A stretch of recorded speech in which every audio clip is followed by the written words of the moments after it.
Video disclaimer: This video is only for entertainment purpose, so please don't take seriously. Hello guys, मेरा नाम है मानव और आपका स्वागत है आपके अपने चैनल आरसी मैशअप में।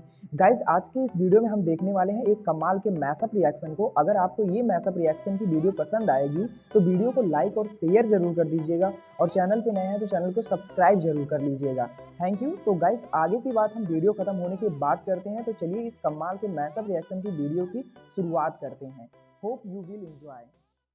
कबायली बैकग्राउंड से आते हैं तो एक बड़ी अटैचमेंट हो जाती है। सही बात है कि यार तुम लोग क्या समझे थे कि हम लोग वो करेंगे जो आप लोग चाहते थे, या आप लोग हमें क्या दबा लेना चाहते थे, या फिर जैसे उन्होंने बोला कि आपको जंगे भूल गई हैं, या फिर उन्होंने ये भी बोला कि आपने अपने मुसलमान भाइयों के साथ जो किया, आपने अमेरिका को यहाँ पर अड्डे दिए और उनके थ्रू जो है अटैक्स करवाए, वो सब चीजें उन्हें याद है। और शायद यही वो गुस्सा है, यही वो गम है उनके अंदर कि वो कभी पाकिस्तान को डॉक्टर आफिया की बात की कि तुम लोगों ने तो अपनी बेटी को अमेरिका के हाथ, और वो बूढ़ी हो चुकी है दोस्तों, लेकिन उनके लिए कोई आवाज नहीं उठाता। अब कोई उनके बारे में कोई स्टोरी लिखता है। यानी भारत और रूस की का जो रिश्ता है दोस्तों, वो बहुत पुराना है यार, बहुत पुराना है। पाकिस्तान जो है वो एक बार फिर अपने आप को तैयार कर रहा है, अपने आप को बिल्कुल रेडी कर रहा है कि किस तरीके से हम FATF की ग्रे लिस्ट में जा सकते हैं।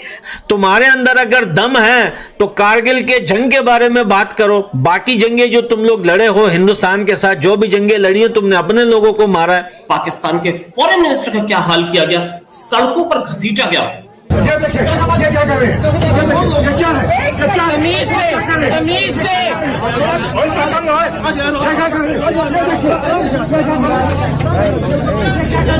आपने कल के रहने वाले प्राइम मिनिस्टर इमरान खान को तो जेल में रखा हुआ है, लेकिन हाफिज सईद को, जिसको सारी दुनिया टेररिस्ट मानती है, उसको आपने हाउस अरेस्ट करके रखा है।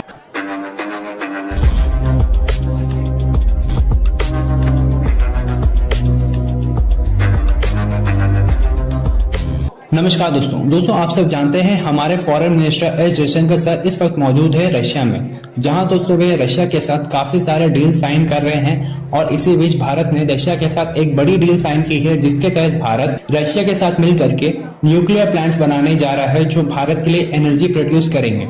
और दोस्तों ये भारत के लिए काफी ज्यादा इंपॉर्टेंट है, क्योंकि भारत जल्द ही अपने आप को ग्रीन एनर्जी की तरफ लेकर जा रहा है, यानी कि न्यूक्लियर प्लांट्स भारत के लिए काफी ज्यादा जरूरी है। और दोस्तों भारत ने रूस के साथ ये डील को साइन करके अमेरिका को एक बड़ा झटका दिया है, क्योंकि इसके पहले भारत अमेरिका के बीच में न्यूक्लियर प्लांट्स की बात चल रही थी। और दोस्तों इसके साथ साथ तालिबान के एक जनरल ने तालिबान की मीडिया में आकर के एक बड़ी स्टेटमेंट दी है पाकिस्तान के खिलाफ। उन्होंने कहा है कि अगर पाकिस्तान अफगानिस्तान से लड़ना चाहता है तो पहले पाकिस्तान को अपने उन 93,000 पतलूनों को उठाकर लेकर आना चाहिए, जो उन्होंने भारत के सामने सरेंडर करते वक्त छोड़ा था। तो चलिए इसी पर आगे पाकिस्तानी मीडिया का रिएक्शन देखिए। अफगानिस्तान और पाकिस्तान के जंग का मसला बहुत सीरियस हो गया ये, और अब तालिबान क्या बोलते हैं, एक वीडियो लेके आया हूं, ट्रांसलेट करके बताऊंगा।